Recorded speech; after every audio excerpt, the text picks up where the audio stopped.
you don't have access to that anymore. It's retirement home with you. Because if you have brothers, they won't be able to take care of you. Because they'll be, the perception is they're going to be around the similar age as you. And they're going to have the same problems that you're facing. Right? And this has always been like, this is history. Like, people are literally trying to go against history. This is illogical. This is an illogical thing. Like, if let's act like an atheist for a second here. If I'm an atheist and I'm like, yo, I can't live forever. The closest thing to living forever is passing on your genetic line to the next generation.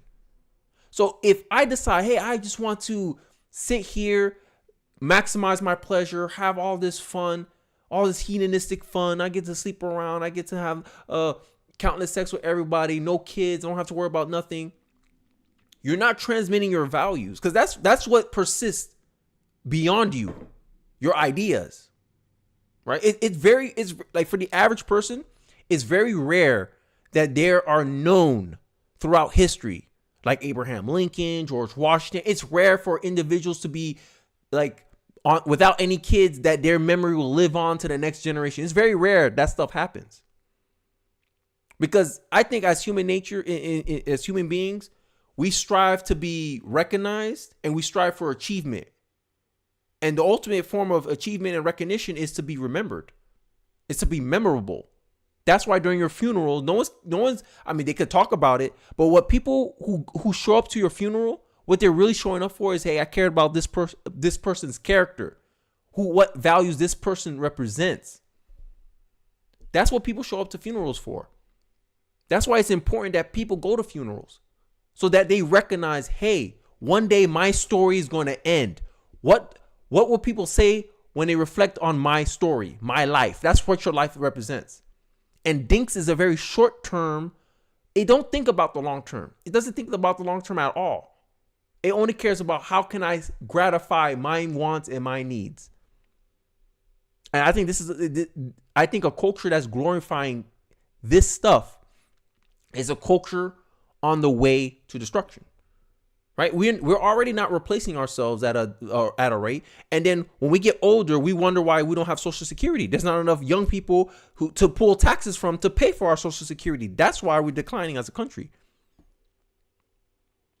But I digress. So on the next topic, right, we're talking about levels of thinking in culture and politics, right? So let's go into a little politics now. You know, I just gave you guys a little culture one. And here we're going to talk about Logic 101. Dinesh D'Souza gives Stanford student a lesson in history and reasoning. And this kind of, I think this perpetuates why a lot of young people get foiled into a lot of this social engineering psyops. I digress. Let's get into the video.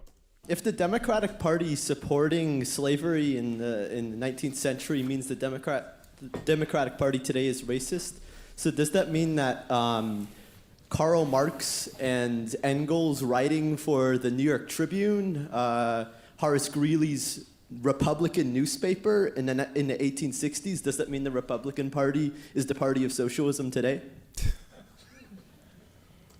So I don't understand his question, but what his question sounds like to me is, because Karl Marx wrote for a newspaper at a time, he's saying that, does that complete that Republicans are socialists? While when Dinesh was saying, hey, Democrats are racist because they support ideas that are similar to what was in the past, aka segregation, aka racism. Hey, if I say, hey, black codes, you're not allowed to work here because of the color of your skin, that's racist. Okay. Affirmative action, because of the color of your skin, I'm going to give you preferential treatment over another person. Is that not racism? Left will say, no, it's not. They try to justify it, just like the Democrats in years past try to justify racism with the black codes. This is like, it's not the same thing.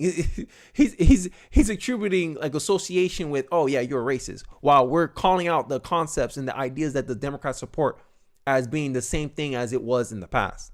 But let's see how Dinesh, I guess, destroys this guy.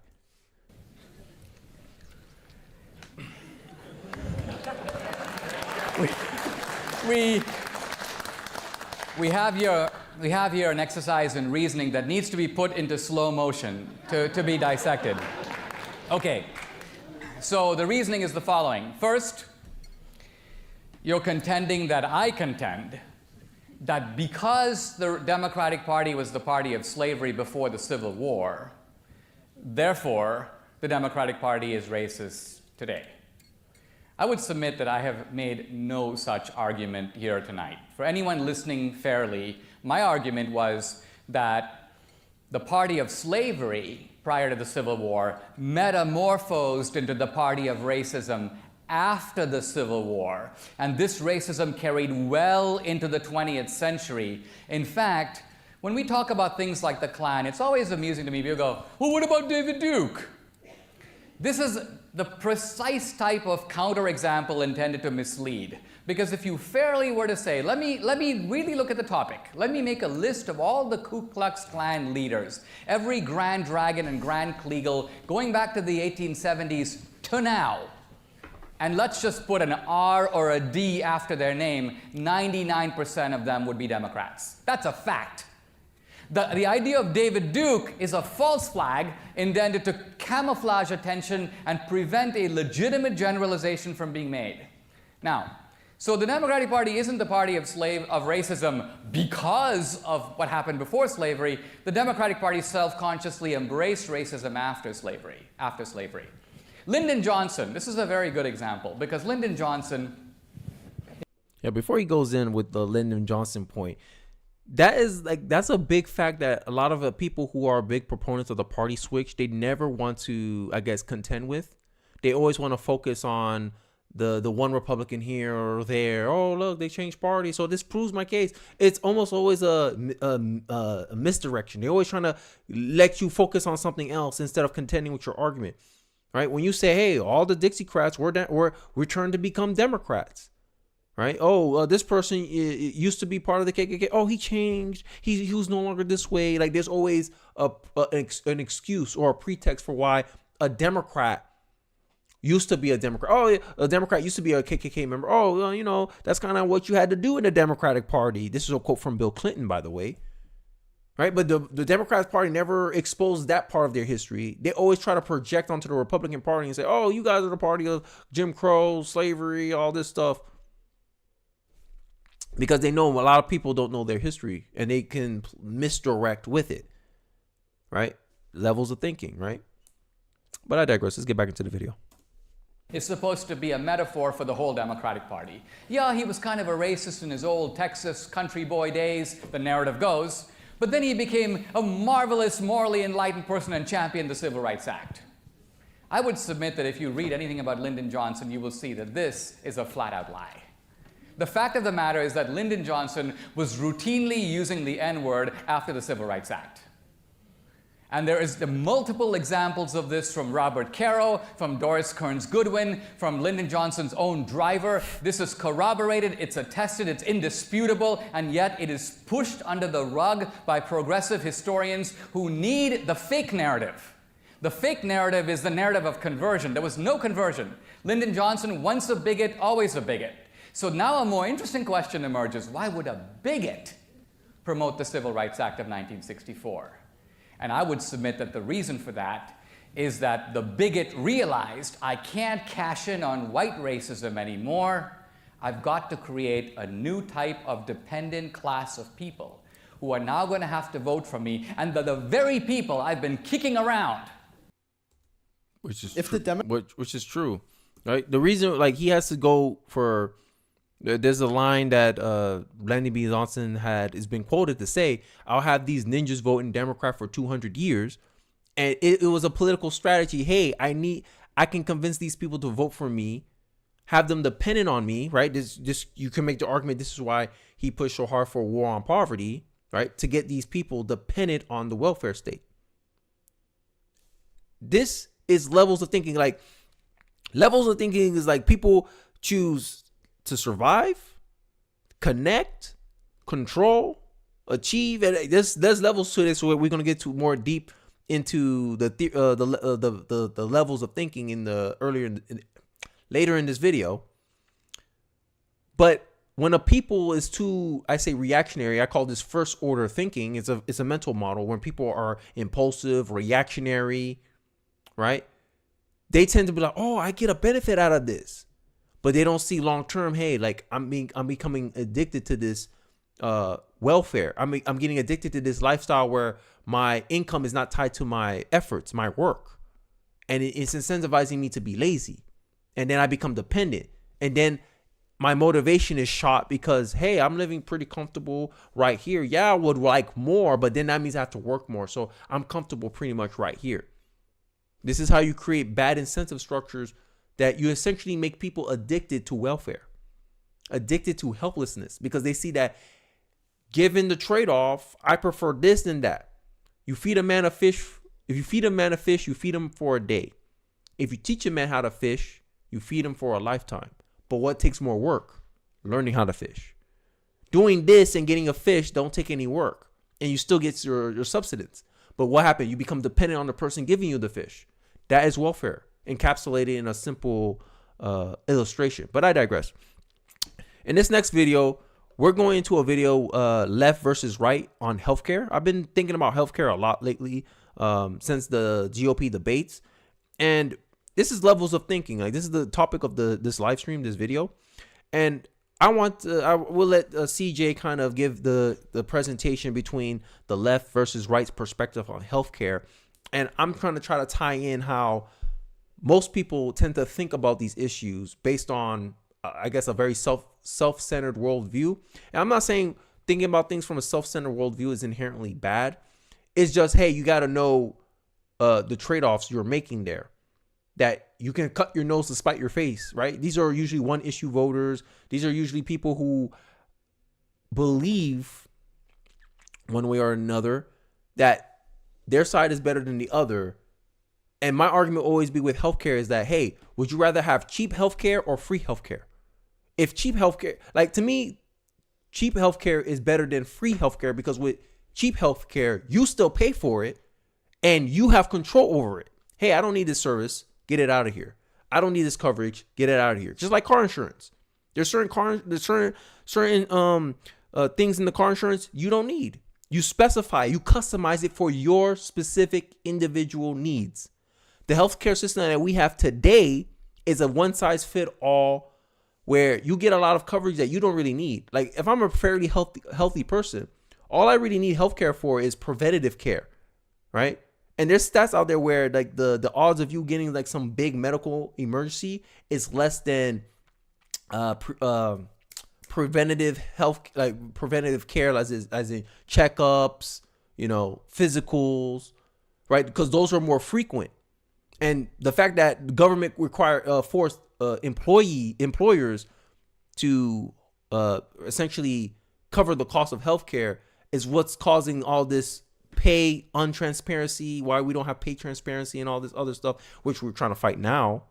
But I'm done rambling. Let's get into the video, and then I give my thoughts as usual within the commentary. I'm CJ Pearson, and this is Left versus Right. Let's talk about the issue of healthcare. We'll start with some points of agreement. Nobody wants people to needlessly suffer from treatable illnesses or injuries, and no one wants someone ruined because of unforeseen catastrophic medical bills. The difference in opinion is how to achieve that goal. For the left, healthcare is a human right, and therefore should be provided to every citizen. Before it goes on the right, to me, healthcare is a privilege. Healthcare is a luxury, right? Because, like I always say, this is my argument.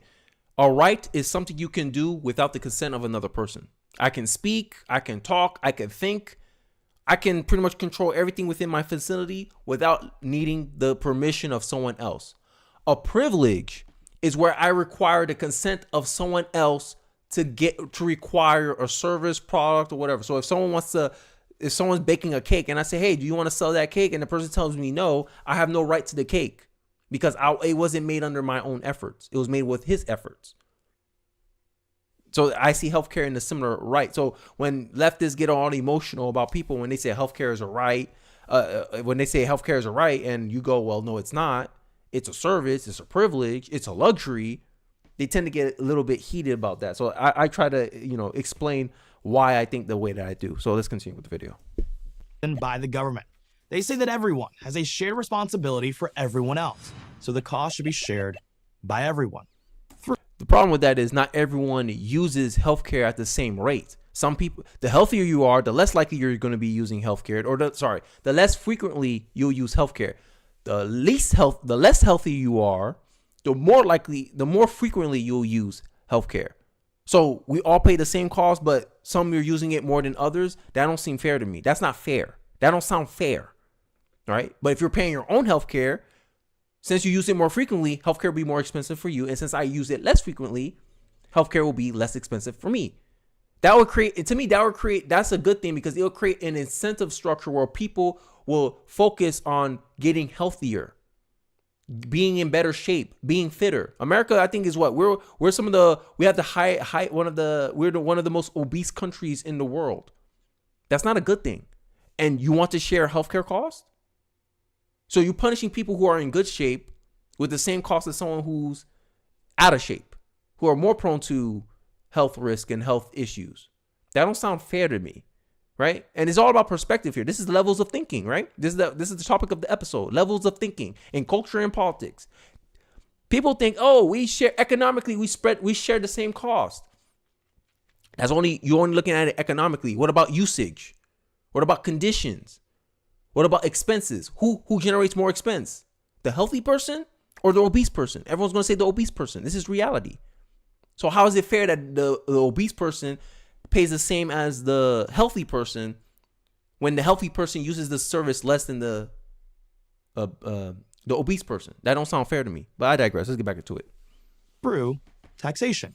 Those who have more, the wealthy, should pay more. That is why the left supports the Affordable Care Act, which has become known as Obamacare, after the president who introduced it, Barack Obama. It greatly expanded the role of government in healthcare, creating a marketplace designed to make healthcare more affordable for everyone. Those on the right point out that Obamacare more than doubled health insurance costs for workers and families, with the national average premium increasing by 129% from 2013 to 2019. The right says that people should pay for their own healthcare, and the government should play a minimal role. This promotes competition between healthcare providers and drives down medical costs. And the reason why it drives down medical costs is because in a free market capitalist environment, competition drives efficiency, right? If you have less output than another competitor, aka for the price and for the quality, they're a better bet. Personal consumers can make a better judgment of the services and products that they're using, is because they're personally affected by the cost and the quality of the service. So they are better able to determine what's actually best. And if enough individuals do that, you get this thing called spontaneous order, where the better product tends to gain a monopoly if the other competitors don't meet to match the quality and price point that the insurance are giving. This is why car insurance is cheaper relatively to healthcare. This is why a lot of people are pushing for privatization of healthcare. Because then if we can get healthcare like we do with car insurance, hey, I want this coverage, I want this coverage, I want this coverage. Good.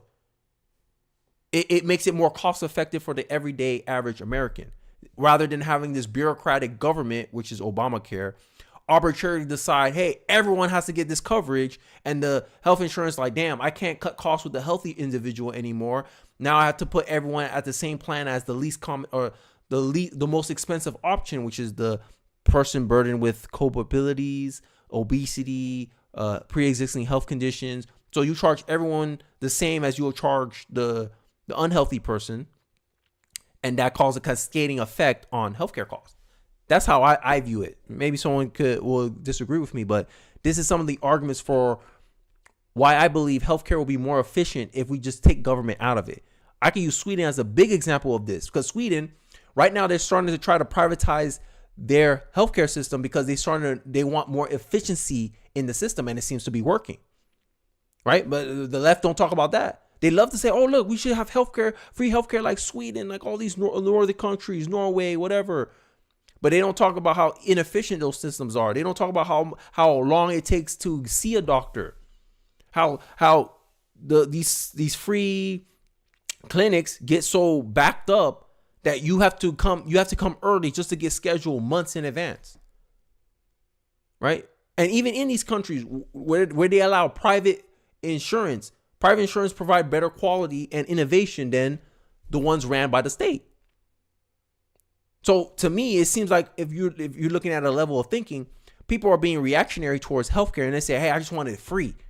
I don't care if I have to wait a month. Like, some people are like that. They don't care if they have to wait months to get care. They're just going, no, I just want it to be free. I don't want to pay for it. I don't want to be responsible for it on my own. I want everyone else to be responsible for me. That's what the left is really saying with healthcare. But I digress.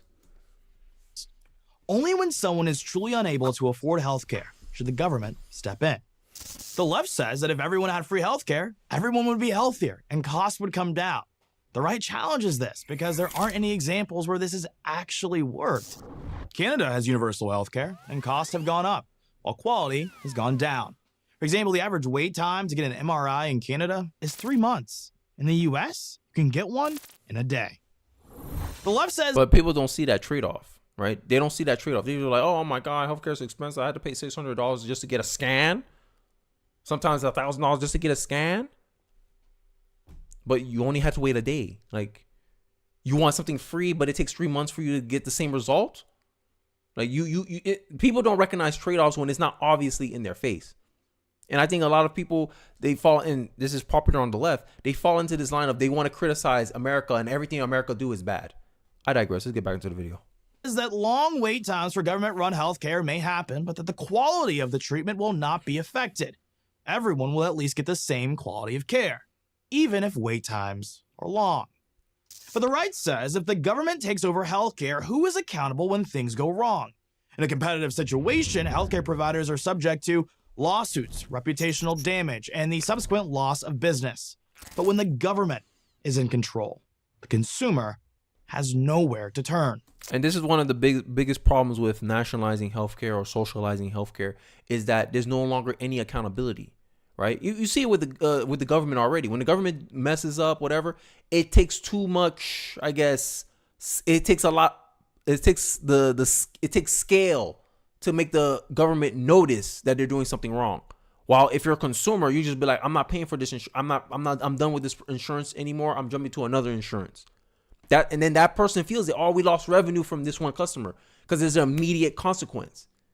There's immediate feedback that, hey, you're not doing something good. While in the government, they could be oblivious. They're not negatively affected by the negative effects of their policies, of their decisions, of their process. That's what's going on with, I think, Britain as well, right? But I digress. The right believes there will be a better outcome if people are allowed to choose the healthcare services they want and the providers who can best meet their needs. A 25-year-old is likely to have fewer health issues than a 55-year-old. Therefore, the 25-year-old's policy should be much less expensive. The left counters by claiming that, sure, young people are subsidizing the system, but when they get older, someone will subsidize them. And that is only fair. Let's recap. The left wants healthcare to be paid for through taxes and administered by the government. They believe that if young and healthy people pay into the healthcare system through taxes, older and sick people will be able to have their expensive care covered. The right believes that through competition, the private sector provides more options and faster access for more people than a government-run program ever could. They believe while there are instances when a person might need government assistance for medical treatment, this should only be a last resort. Where do you stand? Yeah. So obviously I stand with the privatization. I think like privatizing a lot of the things that we deal with is very important in our system, actually. And some of the, like, I guess the biggest person that really influenced me on this path of free market capitalism can fix most issues, I believe, is that as individuals, we all have unique circumstances and unique factors that dealt with us specifically. And a one-size-fit-all solution will not be able to properly or efficiently solve those issues for us. But if something is scaled down to an individual level, we can customize something specific for us, right? Just like in an Amazon cart. Your Amazon cart is not going to look like my Amazon cart, right? And that's how I see healthcare as well. Your healthcare is not going to look the same as my healthcare. But when you give it to the government is going to be like, okay, we got to do a one-size-fit-all solution to cast a wide net. But what happens when you have a wide net? You're less accurate. And that creates what? Inefficiency. And inefficiency causes what? Rising costs. This is why if you look at Canada's cost, it keeps going up. because they always have to put more money behind the inefficiencies produced from a nationalized healthcare. Levels of thinking, people. So I want to talk about Common Sense Capitalism. It's a YouTube channel I found long ago. And this is Milton Friedman versus a Socialist. And I kind of want to like listen to the arguments that they have. I haven't watched this video yet. I just saw the title. And I was like, hey, this is the guy that inspired me to like look at free market capitalistic solutions. So I wanted to expose some of his ideas and thoughts in this channel. So let's get into it. President Obama, are you listening? And here at the Harper Library and the University of Chicago, our distinguished guests have their own ideas too. So let's join them now. It seemed to me he was saying that the golden age for America, when it was truly a land of opportunity, was the late 19th, early 20th century. No regulations, no permits, no red tape. I would argue that the government played a decisive role in an enormous grant to the railroads in creating an American capitalist economy. And secondly, if you go back to that golden age, you find that the government constantly intervened in a rather characteristic way. It used troops against strikers. American labor history has been the most violent, bloody class struggle anywhere in the world. What? And the government. What is the bro? I'm already cutting this guy off. The most violent. What happened to? Like, wasn't communism like front and center in the 80s, guys? Like, weren't like millions of people getting killed in Korea, Soviet Russia, Joseph Stalin, anyone? People were scared at night because they hear the boots coming. They're like, oh, shoot, he gonna get me. Shooting people in the back of the head, and then you put them in, like, bro. But, bro, I swear, bro. Like, it goes back to this. America does everything wrong. America's the source of all evil in the world. So that way they have a pretext and excuse to take over. I digress. Government up until 1932, the law, the courts, the society, always sided with business, always sided against working people. Therefore, I would argue that both economically and in terms of repressing the attempts of people to assert their freedom, government prior to the rise of the welfare state in this country was more or less owned by business. Milton Friedman. Michael Harrington is seeing the hole in the barn door, and he's not looking at the barn door itself. The plain fact is, during the whole of that period, while government did intervene from time to time, and mostly to do harm, I agree with him that government intervention was, in the main, not a good thing, tariffs, for example. On the other hand, throughout that whole period, government spending, federal government spending, central government spending, never was more than 3% of the national income. It was trivial. The land grants to the railroads were a minor factor. I don't approve of them. I'm not saying they were a good thing, but they were a very minor factor. One has to have a sense of proportion, and that goes to the whole discussion. I am not an anarchist. I am not in favor of eliminating government. I believe we need a government, but we need it in a limited capacity, and that's fine. Like, that's what I'm saying. There's some instances where interventionism could be warranted, but it should be almost rare for that to happen. It should, like, if you ask me, out of 100, how many times the government should intervene in matters, I'll say 20% of the time, right? For the most part, let people handle it themselves, and in limited, specific cases, government intervene. Government jump in, right? And he's talking about government spending. Government spending was only 3% of the budget. What?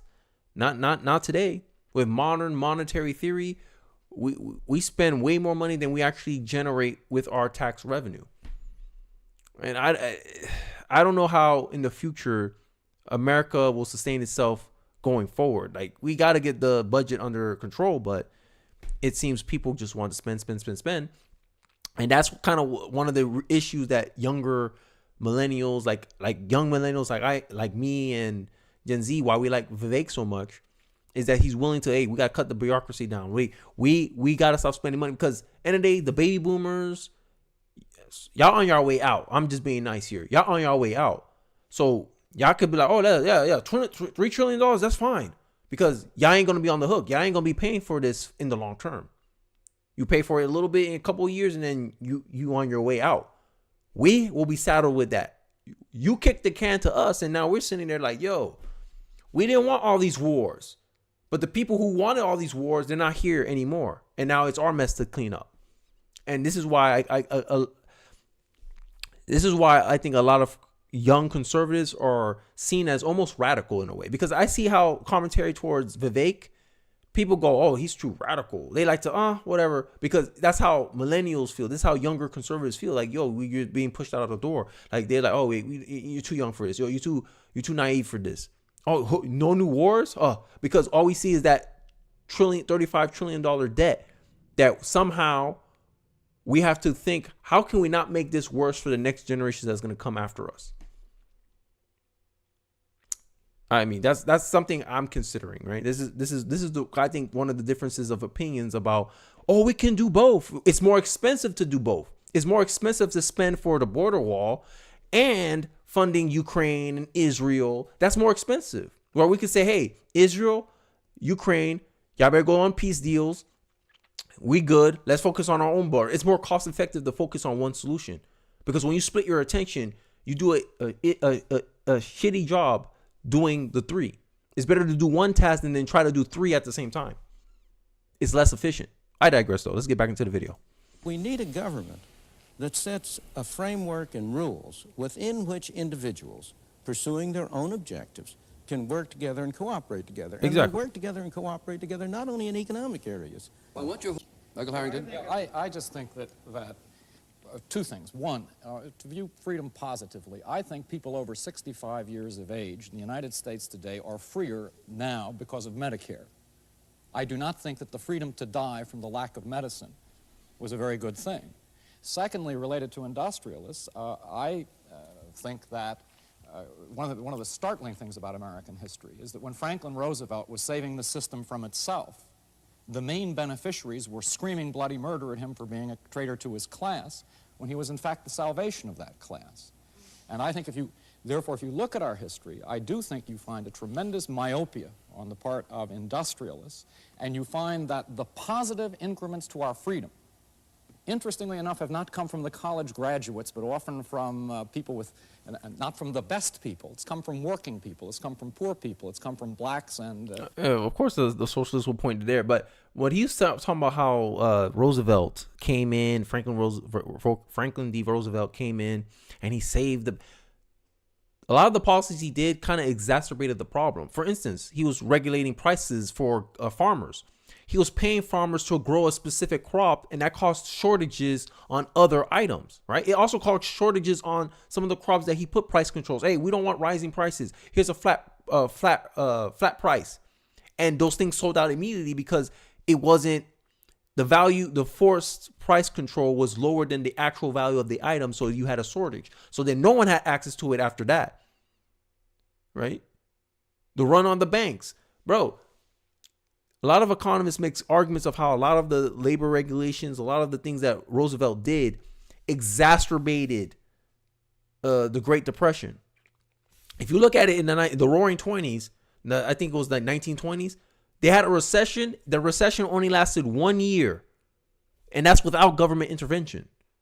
But what this guy's saying, Roosevelt came in, intervened a lot, and his recession lasted damn near his entire 3-term presidency. If I remember correctly anyway. But I digress. Let's get back into it. I just wanted to kind of speak on that. Hispanics and the like. Milton, would you reply, but then tell us why you took us to Hong Kong to prove something? Sure. Unaccustomed as I am to agreeing with Michael Harrington, I will agree in part with what he's just said. I do not believe it's proper to put the situation in terms of industrialists versus government. On the contrary, one of the reasons why I am in favor of less government is because when you have more government, industrialists take it over. And the two together form a coalition against the ordinary worker and the ordinary consumer. I think business is a wonderful institution, provided it has to face competition in the marketplace, and it can't get away with something except by producing a better product at a lower cost. And that's why I don't want government to step in and help the business community. Now, I want to go to your question about Medicare. There are many people who have benefited from Medicare. But you're not looking at the cost side.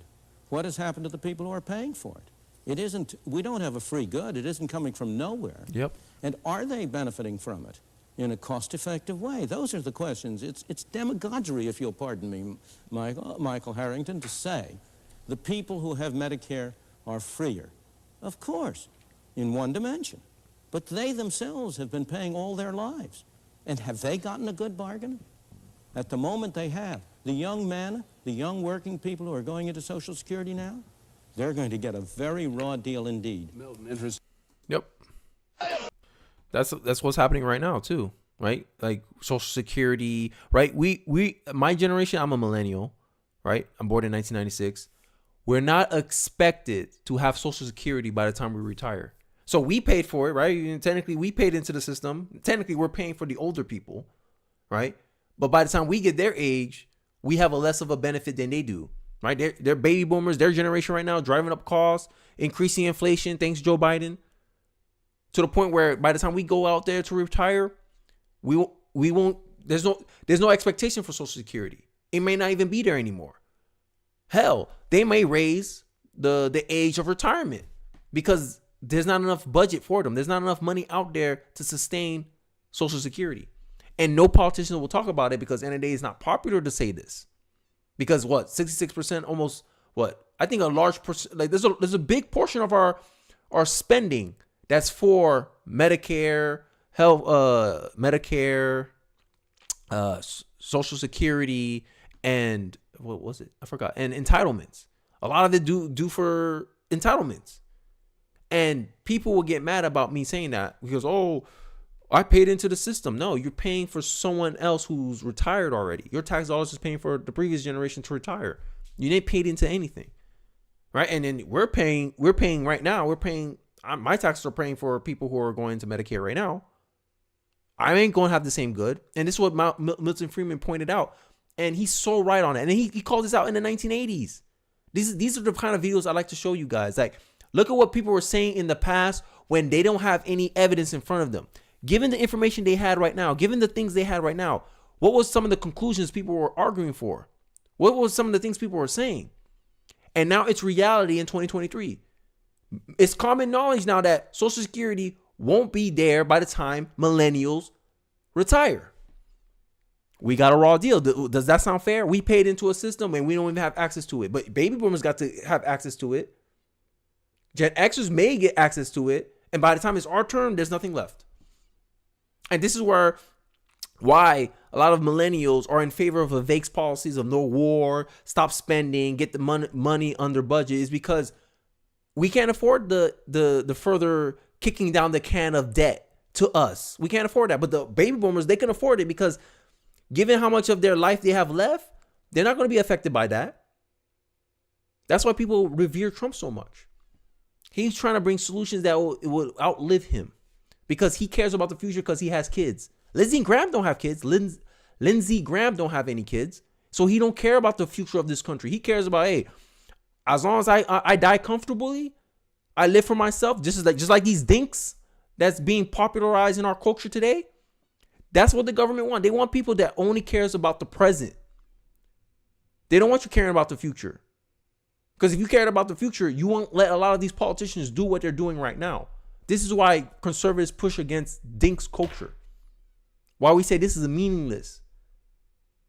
This is a culture that pushes people to strive for pleasure, not meaning, not fulfillment, not morality, no honor. Like, does that sound fair to you? It don't sound fair to me.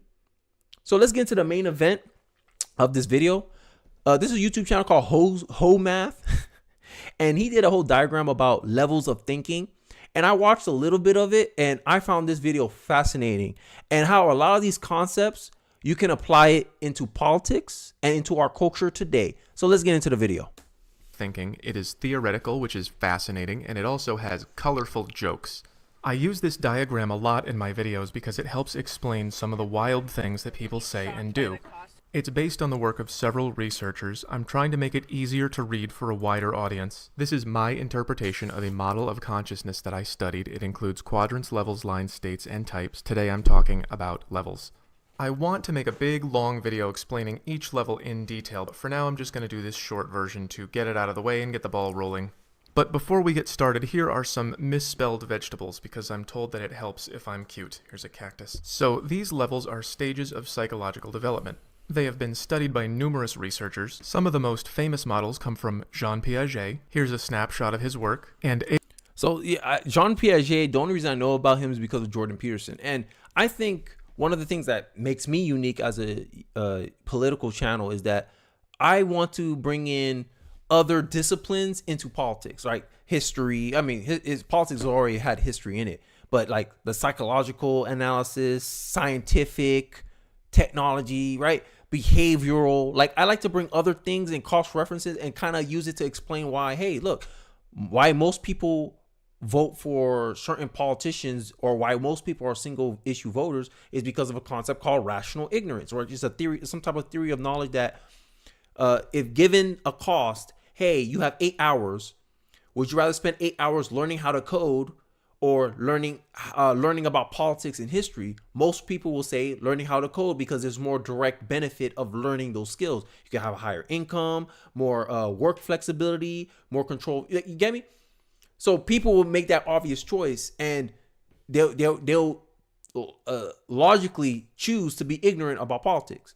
And usually this opens the way for them to be manipulated at a grander and grander scale, right? And this is why a lot of politicians, they focus on how they present themselves, how they market themselves, because they know most people, it's not within their best interest, most cases, to actually sit down and study, okay, let's see the results of the policies of Gavin Newsom. That's why Gavin Newsom can sit there in his debate with Ron DeSantis and lie through his teeth, because he knows most people who watches the debate, they already kind of make up their mind. If you're a Republican, you know Gavin Newsom was full of ish. If you're a centrist, you may not know. You'd be like, okay, both of them are saying they're lying. I have to look into more research. But do you? And that's the problem. So Gavin Newsom was like, hey, I can make it through this. I could BS my way through this debate in the short term. People ain't going to know if I'm lying or not unless they already had that information, and most people don't. Only 33% of people will have that information at the moment that Gavin Newsom opened his mouth and lied about how California that's not true. The CDC is wrong, right? But most people are ignorant. Most people are rationally ignorant about politics. So they're going to sit there and say, oh my God, it's a good debate. So they care about more of how he said things, how he present himself, how he looks. Does he look confident? Does he look confident when he says that? And this is how a lot of people fall for the BS politician. But I digress. Let's get back into the video. Abraham Maslow, who had the hierarchy of needs. Everybody is born down here, and nearly everybody gets up to at least this stage by adulthood. So this is where I was talking about with DINKs, that they're very impulsive, right? So on the right of the screen, you'll see survive, connect, control, right? And DINKs care more about, I guess, control.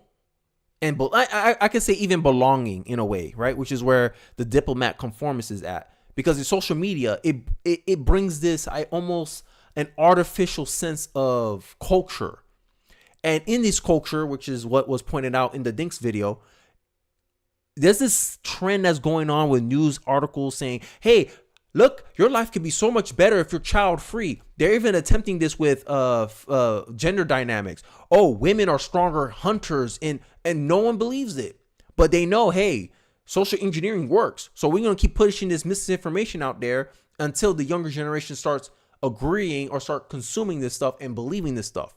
Because as these famous socialists once said, I think it was Stalin who says this, if you repeat a lie often enough, it will eventually become true. People will believe it to be true.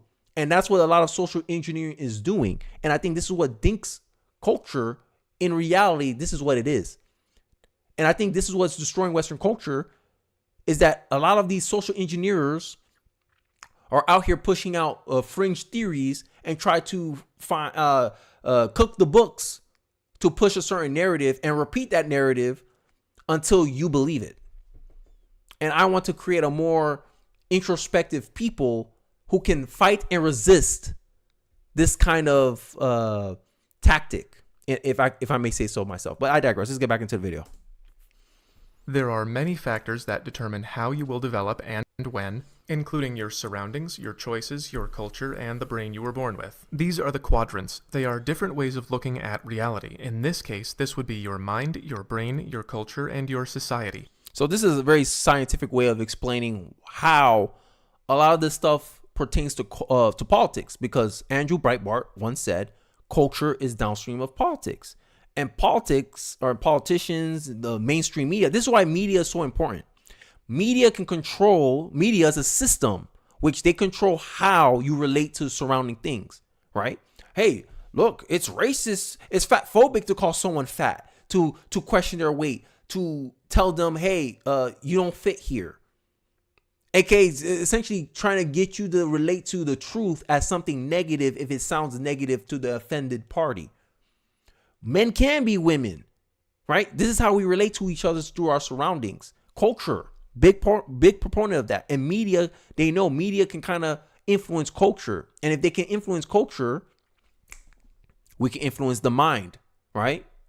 And this is how we end up in this wonky situation that we found now, because everything we're experiencing now is merely the results of process, approach, tactics that happen in the future, right? And now what we're seeing now, men can be women, dinks culture, is not technically for us. I'm 27 years old.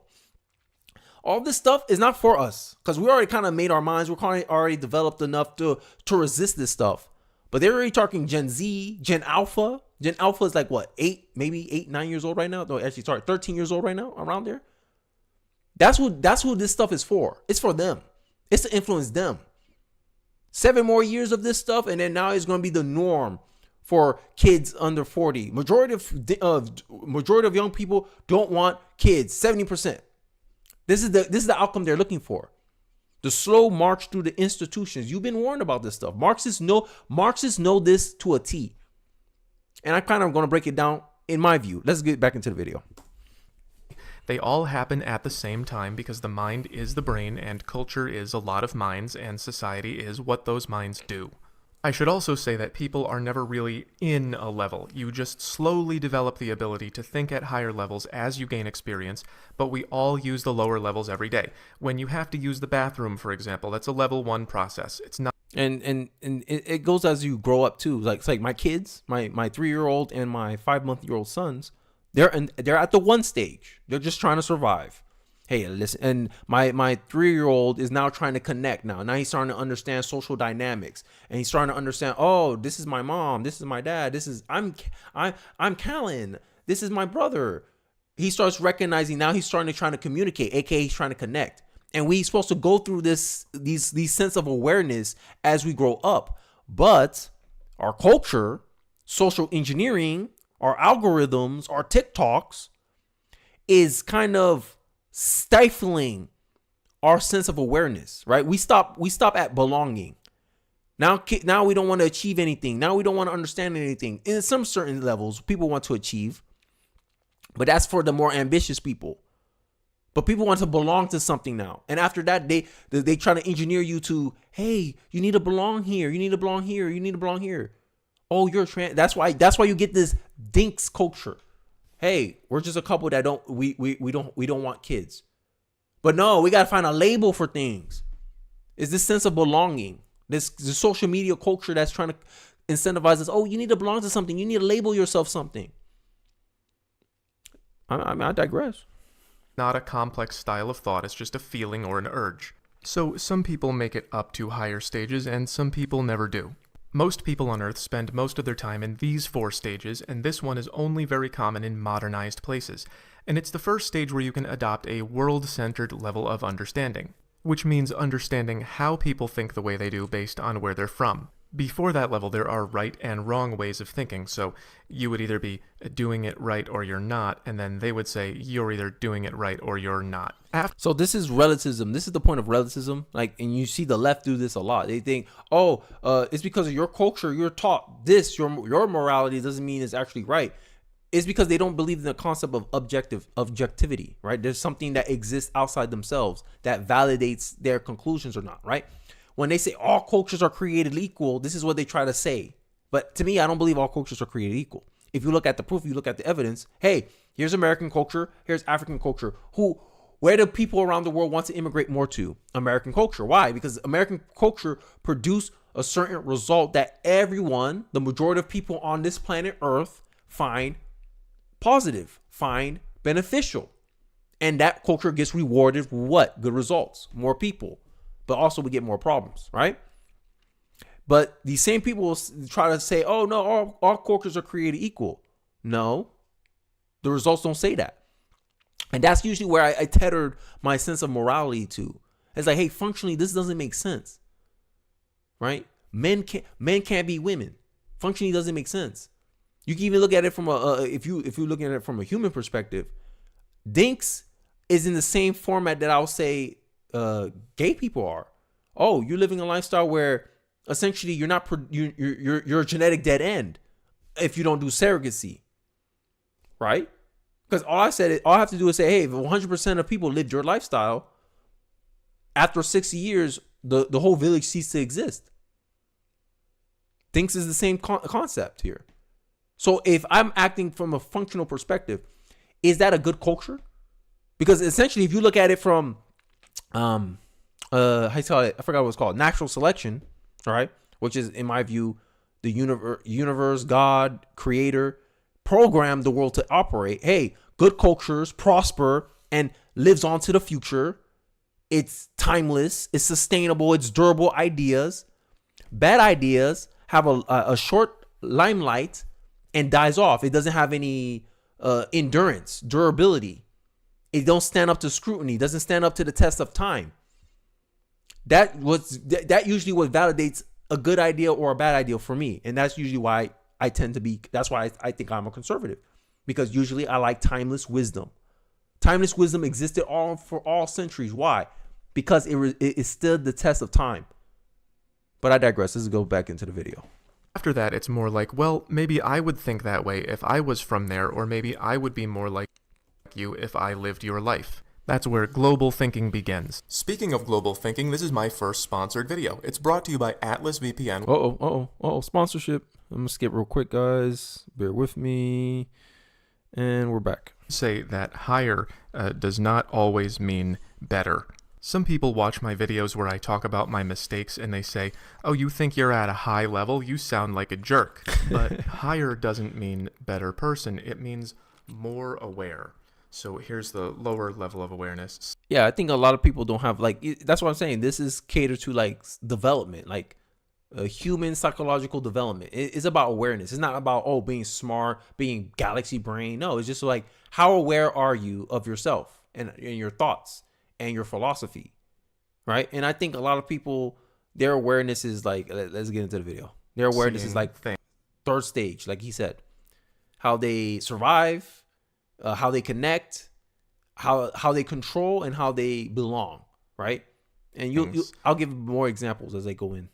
And then as you go higher in the levels of awareness, it becomes much more complex. You're seeing people, seeing almost into infinity. And so when I make mistakes in here, I usually know exactly why they're happening. I usually can say things like, I choose women who probably will not stick around. Why? Because I don't think I can support them anyway. Well, why does that matter? Well, usually most of them want a higher level of support that I can provide. And why does that matter? Well, it doesn't feel good when they leave because I can't support them. Okay. I'll ask you guys a question. If people thought about politics like this guy was thinking about, why do I like universal healthcare? Because I want free healthcare. Why do I want free healthcare? Because right now it's a struggle for me to pay my medical bills. Okay, why is it a struggle for me to pay my medical bills? Because healthcare is expensive. That don't make sense. Okay, hold on. Why didn't you go down a profession that will allow you to comfortably afford healthcare? I can't afford this stuff. Okay, why not push for the free capitalist position? Why not? I don't want to pay for healthcare. Healthcare should be a right. And that's where it goes. It goes from survival. Okay, I want the most convenient thing. There's a model of thinking, first order thinking, second order thinking. You don't see the long-term ramifications. I don't care if it's more expensive for everyone else for me to get free healthcare. As long as I get the free healthcare, that's all I care about. Would you call that person selfish? Yes, you would. And that's why I say most socialists, in reality, they're more like looters, right? They're almost, I don't want to say it, but socialists almost come across, they have the mindset of a freeloader, right? Because they're not able to pay for something that they want. So what they try to do is they try to spread the cost around so they can reap the benefits of that service or that product. But the minute those people who provide that service or that product says, hey, I'm not getting anything out of this, I don't want to do it anymore, that same person will yell at him and say, you're a selfish, greedy human being because you don't want to give your stuff for free. It's the same thing, right? I got some comments. Jonathan says, very true, Kenny. Zaida Shawdocs, healthcare is expensive because of the for-profit insurance mandated by government. Yes, the government got involved in a lot of things, right? And government, like I said, government creates a faulty incentive structure, right? You essentially, because right now, how the clinics charge you, they charge you something, and the insurance have to cover it. And when you don't, like, let's say you forget to pay some medical bill that you used to do, the government will pay that cost for you on the behalf of, these are the delinquent payments of medical bills. Okay, the government will cover that. That's not a good incentive. So that means the healthcare insurance could be like, oh, we can overcharge this guy, and because there's no pay transparency, you don't know all the costs up front. So they can overcharge you. They can give you drugs that you don't really need. And then you pay, it becomes more expensive because essentially the healthcare system gets incentivized, aka a moral hazard. This is the same thing with the banks. When the government bailed out the banks like, oh shoot, there's no risk for us. All we have to do is keep loaning money, and who cares if the consumer can pay for it or not? Eventually the government's going to bail us out. It's the same thing with the healthcare system, right? It's too expensive. You gave me all these drugs that I didn't really need. If you was being efficient, you'd be like, hey, Kenny, I think you just need to walk more, exercise a little bit. I don't think we need to prescribe you any drugs. That's the cheapest option. That's the most efficient option. But the doctor's going to sit back and be like, damn, how can we make money off of Kenny? Here's more drugs. Hey, Kenny, you feel a little headaches? Don't change your diet. Here's your drugs. And that's more profitable for them. Essentially, you create an incentive where the doctors are trying to prescribe you stuff. They're trying to find something wrong with you instead of trying to fix the issues that you're currently experiencing. That's why healthcare is so expensive.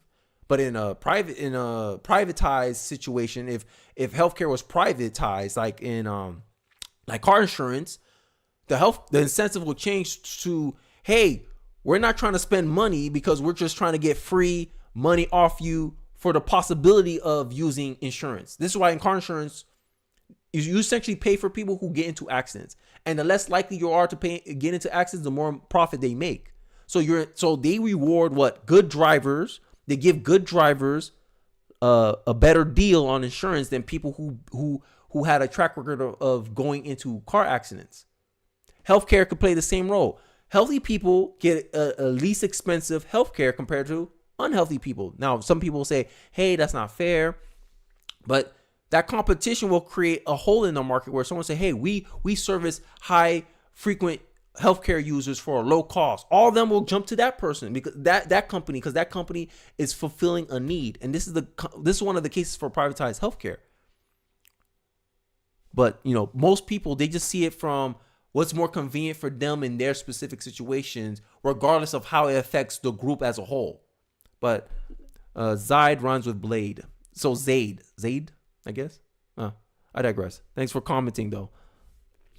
Okay, well, why do those feelings matter? Can you change it some other way? Can you get a better job or something? Well, I tried to do that. I'm doing the best that I can. Is there some way that you can change the way you try to get money from the world? Well, I've already done everything I can here, and this kind of gets fuzzy. So why am I spending time with the wrong woman comes back to this experience that I've had over and over and over again, and I haven't been able to fix. It's the ability to see through what's going on in your mind and also to see through similar levels. To me, it sounds like rationalization, though, because with empiricism, you look for evidence of that. Is this really the best I can do? Right? Is this really? Did I really try everything that I can try? Because all this whole loop is just you being retrospective, and a rationalist will only rely on his own reasoning, his own assumptions, and he thinks through his own reasoning. If he just think long enough, he'll come to the truth. While an empiricist, and this is where I think most conservatives are, they look for evidence to support their theories and say, hey, this is my theory, and here's proof for my theories. That means I'm onto something here. While a rationalist will be like, this is my theory, it didn't work in reality, but it means I didn't do it good enough. I can still go down this path, right? It's like that's what socialism is. Oh, it could work.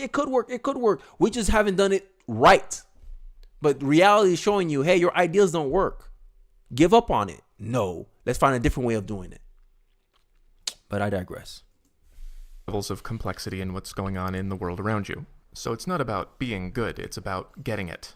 Moving up in the levels does not always make you more effective. In fact, this level is famous for making people into hippies. This is the point in development where you begin to understand that everyone has their own way of seeing things. And so who's to say what we should and should not do? This is an illustration of an interaction from each level. This girl is getting validation from a guy that she's not interested in. So she knows how to get the validation, and then she stands back and she can plan how to give less to get even more. And then she looks at that and asks, well, is that the right thing to do? Not really. But am I going to do it anyway in this circumstance because I think it would be better overall? So that's in order. Wanting something, knowing how to get it from someone, knowing how to control the interaction, knowing whether that's right or wrong according to the rules that you live by, and then becoming the author of your own sense of right and wrong.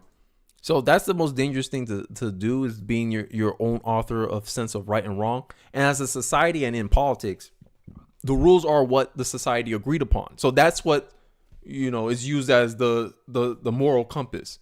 And in individual ways, our culture influences what is right and wrong. That's why the Andrew Breitbart's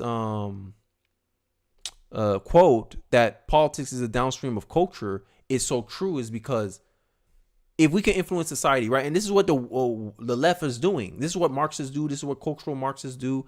They influence the culture because they know, hey, if we could engineer the society, right? And this is what's going on with DINKs. DINKs is my proof of how stuff like this can change the society. They can influence society down a certain path and develop a certain worldview where it'll make it easy for them to politic on socialism, communism. And you already see it. You see in my generation, millennials, young people, is that socialism is just as popular as capitalism. Even though if you look at history, socialism never worked. But people are not going to look at it. They're like, no, they gain a benefit from socialism, whether it be they think they get free healthcare, whether they get to tax the rich. They derive some benefit from it, and they try to hide that benefit or that that envy. This is a quote from Thomas Sowell. They say politics is merely justifying, making what you want seem moral, and and projecting what someone else want as immoral. And that's the game a lot of people are playing at a very basic human level. But hey, I digress. I'm giving this video 2 more minutes, and then I'll wrap up the live stream soon. So let's get back into the video. And then when you take another step back to this hippie level, it's like, well, who is anyone to judge my choices? My choices are right for me, and so there isn't really such a thing as right and wrong. It's just what works for me. That's why they call that level the individualist. Different people go through the levels differently, and when I went through this one, it really stressed me out. I felt like I couldn't get my feet on the ground. I saw so many different ways of seeing the world, so many different philosophies, so many different life choices. And also I think this is where the place of religion would have helped a lot of people kind of center themselves. Because I think as human beings, we want to be a part of something bigger, right? And I think this is why morality would have been very important in schools. I think this is one of the biggest mistakes that American public school systems done, was take out the Bible, right? Because in school, essentially, you've been conditioned to think like an atheist, right? They put atheist, humanist thinking in public schools, and you're pretty much taught you could be anything else but a religious person. That's what public school has essentially foisted as a value in American culture, right? And this is where a lot of people are at. This is why a lot of non-religious people tend to not be happy, because they tend to be in this state of awareness, which is what he was talking about with the individualist. And I didn't know how to pick one. And if I can't pick one, then I can't get anywhere. So I would say, I don't know what to do. And people would say, just pick something. And I would say, how do I know what to pick? And they would go, pick something you like. And I would go, how do I know what I like? So I really like to plan things out. I like certainty. But at this level, you realize that you're never going to know what happens until you try it. So it's like understanding the reality of being a human being. It's like you don't know what the future holds, right? And it's like how you cope with that, how you come to terms with that, right? Some, like me, I use philosophy. I grew up in a Christian household. I like, to me, Christianity and Stoicism, they share a lot of values in common, and that's part of what helped me kind of relate to Stoicism in a way. To me, I see Stoicism as a process for me, and Christianity as the meaning, fulfillment, higher objective thing, because I understand that that's the place that religion played in society. It forced a lot of people to have a higher sense of awareness.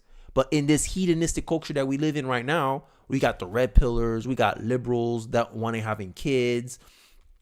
Everyone's about themselves. Everyone's about chasing their own pleasure, their own gratification, their own positions. Because if everything's relative, if everything's subjective, the only objective thing is who's in power.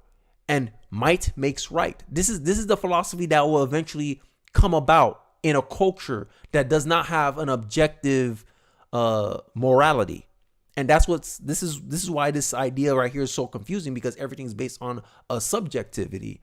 Oh, this person have his unique perspective. I have my unique perspective. Therefore, who's to say that I'm right or wrong? And if you have an objective morality, it makes it easier for you to judge one culture over another culture. Hey, this culture is good. This culture is bad. Why?